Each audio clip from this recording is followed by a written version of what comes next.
Hi, Karan sir. My question to you is, you had revealed, in one of the episodes that there was a period of time when you were not on talking terms with Kareena and Kajol. I mean, a little bit of that is also mentioned in your book. Yeah. But for those who do not know, do you want to say a little more about that? And do you think that period has strengthened your bond with them? I mean, absolutely. They're not. Well, with time, you realize that the relationships go through ups and downs. Um, I never want to go back to the time when we weren't speaking, because those are times that I feel I lost out on precious time with two women I absolutely love. I'm just glad that today we are even stronger as friends, as family. And in fact, it's bizarre because when I speak about, I never thought that Kareena and I would have children at the absolute same time.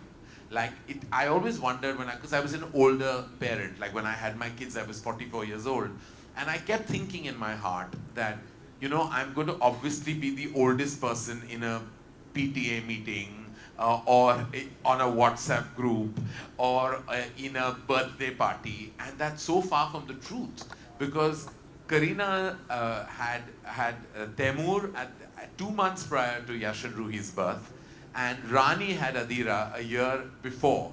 And I was like, these are two of my closest friends, and they both actually, have kids around the same age. And if you see Kajal with my kids, it's like she's becomes one of them.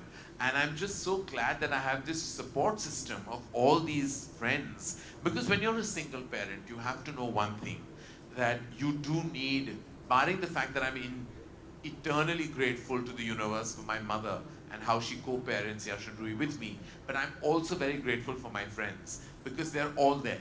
They're all there with all their hearts. And so even though we went through a phase, I'm just glad that we are even stronger today. And I think what doesn't break you makes you stronger.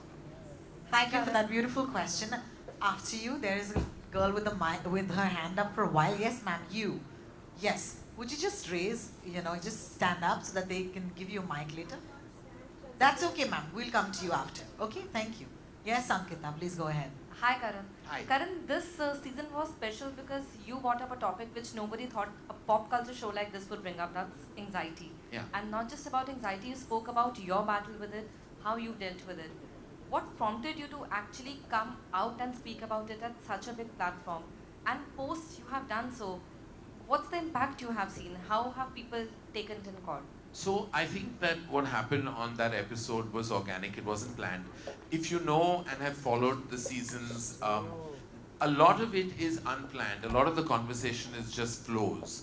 I felt at that point of time when I saw that beautiful video of Deepika and Ranveer's, I felt like, apart from the fact that you talk about your loneliness, but you also, because Deepika has expressed herself in the public domain about her depression and the fact that she has even a foundation, that deals with it with such absolute brilliance. I had to say that it was something that I felt like I needed to share, because I feel like a lot of us in as public figures, you go through things, and I feel if you touch on those topics, you're empowering many others to also speak about it.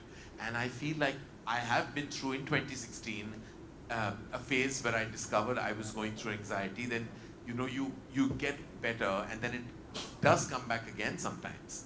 And it came back again for me at the beginning of this year. And what you do is you address it, and you have to. The first thing is you acknowledge it, and then you address it. All of us can go through, can all have, what happens to me or what happens to anybody else can happen to anybody. It can happen, and it doesn't mean you need a trigger. Sometimes it's a result of many things. Sometimes there is a trigger. But when I spoke about my anxiety, it was also to share a part of my life that really exists, and it's a part that exists today as well. And while I speak, I have absolutely no fear in saying that I'm on medication, and I feel much better today because I seek the help. And I think we need to. Sometimes you feel that, you can speak to a family member, and you can speak to a close friend, and maybe that is therapy in itself. But there are professionals who can actually guide you, where sometimes your loved ones can't. And not because they're not capable or don't want to.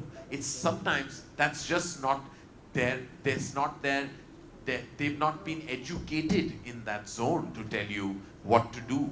And that's where formal education in that field can truly help you and guide you. And you need professional assistance, you need to go there. And for that, the only thing I tell people is acknowledge it first. Acknowledge it to yourself